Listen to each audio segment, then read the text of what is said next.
retrouve Bernard Prats d'Esclos sur TV Finance. Bonjour Bernard. Bonjour Roseline. Fondateur d'Ewinvest, vous allez nous accompagner pour vos conseils sur les market movers. Et on va commencer par Coca-Cola et le titre du géant des sodas qui est à la peine cette année avec des performances négatives.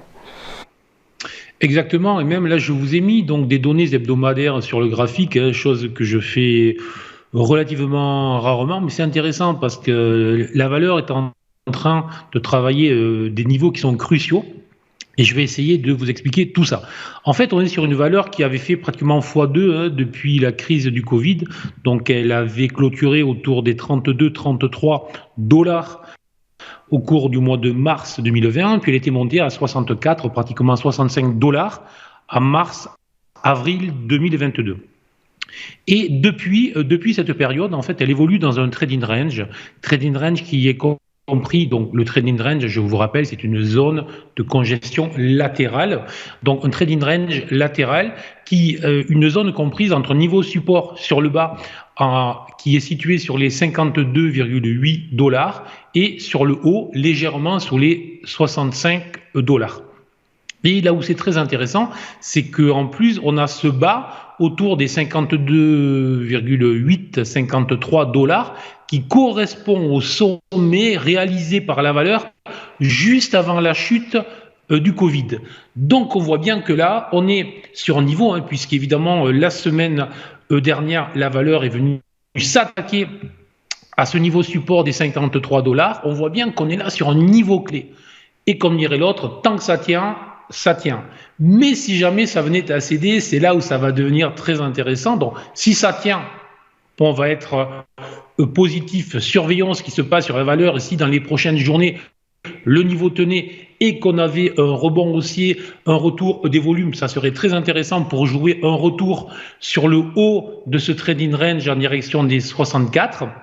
Mais là où on va mettre du technique et du fondamental, c'est que depuis plusieurs jours, et même plusieurs semaines en réalité, il y a beaucoup de valeurs, et on va appeler ça, je cherche un terme, de la junk food, de la nourriture qui n'est pas nécessairement très saine, pour dire les choses avec des mots français, qui est très attaquée à Wall Street notamment, et on le voit sur tout un tas de valeurs.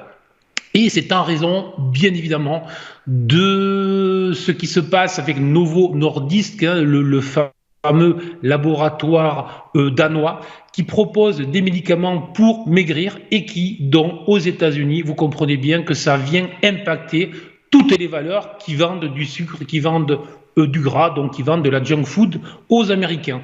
Et donc très clairement ça se voit, et donc là on est sur un niveau clé au moment où en Europe cette valeur justement est venue doubler LVMH, donc c'est très très très intéressant tout ça je trouve.